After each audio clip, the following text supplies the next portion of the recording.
आप सभी भाई बहनों का सर्व कल्याण वृक्ष की प्रश्नोत्तर ज्ञान कक्षा में एक बार फिर स्वागत है। आज की चर्चा दर्शन, दूरदर्शिता, दृश्य, दर्शक, दृष्टा, ये सब लगभग अलग-अलग स्थितियां हैं। कोई शब्दों की स्थितियां तामसी हैं, कोई राजसी हैं, कोई सात्विक है और कुछ एक मोक्ष प्राप्ति की दिशा की ओर यानी कि परमात्मा की ओर, यानी कि विशुद्ध सत्वगुणी सत्ता की ओर जाने की एक स्थितियां हैं। देखिए, शब्दों का ज्ञान जितना जितना आपको क्रमबद्ध जीवन में होता जाएगा, उतना उतना आपके जीवन में आत्मविश्वास बढ़ता है। शास्त्रों में जो बनी हुई आस्था है, निष्ठा है, उस दिशा की ओर मजबूती आने लगती है। संसारी विषय भोगों से ज्ञानपूर्वक विरक्य होने लगता है। इसीलिए हम बार-बार शब्दों के अर्थ, शब्दों के भावार्थ समझाने का एक प्रयास करते हैं। इस समझाने में मेरा स्वयं का ज्ञान भी परिपक्व स्थिति में पहुँचता जाता है और आप भाई-बहनों का भी मार्गदर्शन होता रहता है।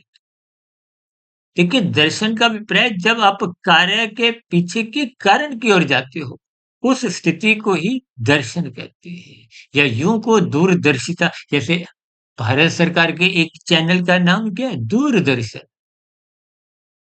हालाँकि टीवी का कारण होने के कारण वो जो दूर के दृश्यों के दर्शन आपको घर में बैठे ड्राइंग रूम में, बेडरूम में होने लगते हैं। देखिए, स्थितियों के कुछ भावार्थ आपको समझने हैं। हम बार-बार क्यों कहते हैं कर्मफल सिद्धांत की सूक्ष्म स्थितियों को समझो। यूँ तो देखिए गीता में स्वयं भगवान श्री कृष्ण जी ने यहाँ तक कहा है कि अच्छे बुद्धिमान मनुष्यों को भी कर्मफल सिद्धांत की बारीकियों को समझने में बुद्धि चकरा जाती है। परमात्मा के आशीर्वाद से मैं समझता हूँ हमने 3800 में कम से कम 400-500 वीडियो तो हमने देखिए कर्मों के ऊपर ही प्रसारित की है। मुझे आज भी ध्यान है 27 अप्रैल 2019 को जब हमने इस सुधीर भाटिया फकीर आध्यात्मिक चैनल का शुभारंभ किया था, तो पहली कक्षा ही हमने देखी कर्मों के रहस्य पे की। फिर दूसरी कक्षा भाग 2 कर दिया, फिर 3, फिर 4, फिर 5, फिर 6 यानी कि आरंभिक 6 कक्षाएँ, कक्षा 001 ज इसी तरह 6 तक यानी कि आरंभिक 6 कक्षाओं पे हमने कर्मों के ऊपर ही विशेष ज्ञानमय स्थितियाँ समझाने का एक प्रयास किया। यानी कि कर्म आपका हमारे जीवन का एक आधार है और मरने के बाद की जो एक स्थिति है, वो तो कर्मों के आधार पे होती है। मरने के बाद कोई आवश्यक नहीं कि मनुष्य योनि मिले। यदि स्थितियों में पाप कर्मों की बहुलता हो गई है, बहुमत हो गया है। देखिए संसद में भी तो जिस दल का बहुमत होता है, उसी की ही सरकार चलती है। ठीक इसी तरह आपके यदि कारण शरीर में पाप कर्मों की स्थितियाँ बढ़ गई हैं, तो फिर निश्चित रूप से हम भले ही किसी के मरने पे शुभ भावना संदेश, स्वर्गवास जैसे शब्द बोल देते हैं आदर भाव से। लेकिन कर्म पर सिद्धांत की स्थितियाँ स्वयं अपना अर्थ भी समझाती हैं और उसी के अनुसार ही क्योंकि ये प्रकृति की एक व्यवस्था तो यंत्र की भांति है, जड़ है, कोई किंतु परंतु की स्थितियाँ नहीं होती और परमात्मा का यंत्र है। ये यंत्र यानी कि प्रकृति के 3 गुण तमोगुण, रजोगुण, सतोगुण। तमोगुण को पदार्थों से, रजोगुण को क्रिया से और सतोगुण को ज्ञान से जोड़ा गया। तमोगुण को छीनने से भी जोड़ा गया। निंदात्मक, निषेधात्मक स्थितियों से भी जोड़ा जाता है। तभी तो हम कहते हैं लाल बत्ती पे रुको, दूसरों की हरी बत्ती मत खाओ। यदि संसार को भोगना ही है 5 भोग विषय गंध, रस, रूप, स्पर्श, शब्द तो उसके लिए पुरुषार्थ करो। कानून की व्यवस्था के अंतर्गत आप कार्य करो। सरकार देखिए यदि आप महीने का लाख कमाओ, चाहे करोड़, चाहे अरब, खरब जितना भी, सरकार कोई रोकने नहीं आती। सरकार कहती है कमाने का ढंग सही हो, आपकी कमाई से किसी अन्य मनुष्य को आपके कार्यों से दुःख ना हो, प्रकृति का वातावरण दूषित नहीं हो और कमाए गए आमदनी पे आप आयकर दे दो। बस इसी तरह शास्त्रों ने समझाया है, ये करो, ये मत करो। सारे वेदों में तो ज़रूरी देखिए वेदों का ज्ञान क्या है? ये करो, ये मत करो। क्योंकि आत्मा मेरी आपकी सबकी पहले से ही ज्ञान स्वरूप है। जब भी आप कोई गलत काम करते हो तो भीतर से वैसे ही घंटी बज जाती है। वो घंटी क्या है? ज्ञान है। लेकिन फिर भी कि मनुष्य योनि है, स्वतंत्रता है, तो मनुष्य को पाप कर्म करने से रोका नहीं जा सकता। लेकिन हो जाने के बाद फिर प्रकृति की कर्मफल सिद्धांत के अंतर्गत दंड भोगना अनिवार्य हो जाता है।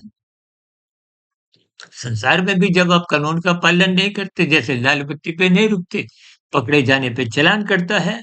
और भी देखिए जब-जब कानून का उल्लंघन होता है, पुलिस द्वारा पकड़कर न्यायालय में पेश करते हुए अपराध सिद्ध होने पे आपको जेल भेज दिया जाता है।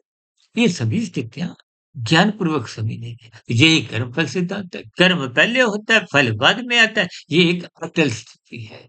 इसमें कोई किंतु-परंतु की स्थिति नहीं। इसलिए हम देखिए पाप कर्मों की स्थितियों को गैर जमानती वारंट से ही जोड़ देते हैं। यहाँ की अदालतों में तो देखिए ज़मानतें मिल जाती हैं, अच्छे-अच्छे एक नकारात्मक स्थितियों में भी अपराधियों को किसी कारणवश, किसी आधार पे ज़मानत मिल जाती है, लेकिन परमात्मा के यहाँ ज़मानत नहीं मिलती। देखिए ये नीचे की जो 80 लाख प्रकार की तामसी निंदनीय कस्में जो नहीं है, भले ही परमात्मा क्योंकि न्यायप्रिय भी हैं, पक्षपात भी नहीं लेते, लेकिन परम दयालु है। परमात्मा ने नीचे की सभी योनियों को क्रमशः वनस्पति योनि तो अंतिम योनि है, उनको तो 99.99% अचेत रखते हैं और वो तो आपका हमारा भोजन है। पशुओं की स्थिति आते-आते देखिए वनस्पति के बाद कीड़े-मकोड़े, रेंगने वाले जीव, कीट-पतंगे, इस तरह जल में रहने वाले देखिए 20 लाख तरह की वनस्पति योनि है, 11 लाख तरह के कीड़े-मकोड़े तो हो गए 31 लाख और 9 लाख तरह की जल में रहने वाली हो गए 40 लाख। 10 लाख तरह के पक्षी तो हो गए 50 लाख और 30 लाख तरह के पशु। कुल मिला के ये 80 लाख निंदनीय, तामसिक, कष्टमय दुनिया है। कितनी ऐसी दुनिया जिनके नाम आप और हम यदि सुनते हैं तो काँप उठते हैं। उन योनियों में भी आज जितने जीव हैं, वो भी कभी न कभी आपके हमारे समान निश्चय योनि में थे। उन्होंने अपनी स्वतंत्रता का दुरुपयोग किया। इसीलिए बार-बार कहते हैं सत्संग करो, गुरु के प्रवचनों को सुनो, शास्त्रों का स्वाध्याय करो, ब्रह्म मुहूर्त में उठो। वो सतोगुण की शुद्धतम स्थिति है। ब्रह्म मुहूर्त में उठने के बाद दिन की राजसी स्थितियाँ अक्सर बिगड़ने से रुक जाती हैं। जब रजोगुण ही नहीं बिगड़ता तो मनुष्य तमोगुण में गिरता नहीं। ये सभी स्थितियाँ आपको दर्शक बनने से रोकती हैं। अन्यथा राजसी मनुष्य तो सारी उम्र एक दर्शक की भांति दृश्य जगत में विषय भोगों से ही जुड़ा रहता है। और ये असत्य ही जब लत बन जाती है, नया पुरुषार्थ होता नहीं है, पात्रता समाप्त हो जाती है, तो वो छीनने लगता है, तमोगुण में गिरने लगता है। झूठ, छल, कपट, ठगी, हेरा-फेरी अनीतिगत कार्य होते हैं। और जो मनुष्य देखिए अपने आवश्यकताओं को सीमित रखता है, सत्संग करता है, वो परोपकार के कार्य भी करता है। कहते हैं ना, कमाए गए धन का 10वाँ हिस्सा, दशमांश परोपकार के कार्यों में भले ही फल पाने की इच्छा होती है। फिर धीरे-धीरे जैसे ज्ञान का स्तर बढ़ता है, तो फिर वो सकामता फल पाने की इच्छा भी समाप्त हो जाती है। फिर क्या होता है? कर्मयोग, यानी कि कर्म फल की जगह कर्म तो हो रहा है, फल की इच्छा नहीं है, तो फल शब्द हट गया, फल हट गया, तो सिद्धांत से बाहर हो गए। फिर क्या होगा? योग, कर्म योग। योग किसका है? आत्मा परमात्मा का। कितनी साधारण सी स्थिति है और मनुष्य कर्म कांड करता हुआ संसार में रहता हुआ पता नहीं कहाँ-कहाँ उलझ जाता है। हम बार-बार कहते हैं, शब्दों पर चिंतन करो, उनके अर्थ समझो, उनके भावार्थ समझो। इसलिए हमारे एक चैनल का नाम क्या है? धर्म ओम दर्शन। धर्म आपका अर्थ और काम, जीवन की स्थितियाँ बिगड़ने नहीं देता और साथ के साथ आपका जीवन अनुशासित बनाता है और साधना के मार्ग पर योग की स्थितियों की ओर ले जाता है। यही तो दूरदर्शिता है। यही तो देखिए जब आप में भीतर दृष्टा भाव जगता है, परमात्मा तो परम दृष्टा है। इन स्थितियों को कहीं-कहीं कुछ आप जितना-जितना तर्कपूर्वक समझोगे, तो निश्चित रूप से आपके जीवन में एक सात्विक स्थितियाँ बनने लगेंगी। चर्चा विशेष को यहीं विराम देते हैं। फिर आपके मन में किसी प्रकार का कोई नया प्रश्न हो, कोई सुझाव हो, कोई शिकायत की स्थितियाँ हों, नीचे कमेंट बॉक्स पर इन सभी स्थितियों का स्वागत है।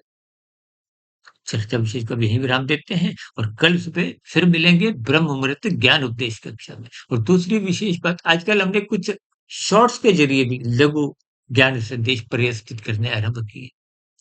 ज्ञान वृद्धि के लिए आप उन लघु शॉर्ट्स की वीडियो को भी सुन सकते हैं। चर्चा विशेष को अब यहीं विराम देते हैं। आप सभी भाई-बहनों का इस चर्चा विशेष को सुनने के लिए बहुत-बहुत धन्यवाद।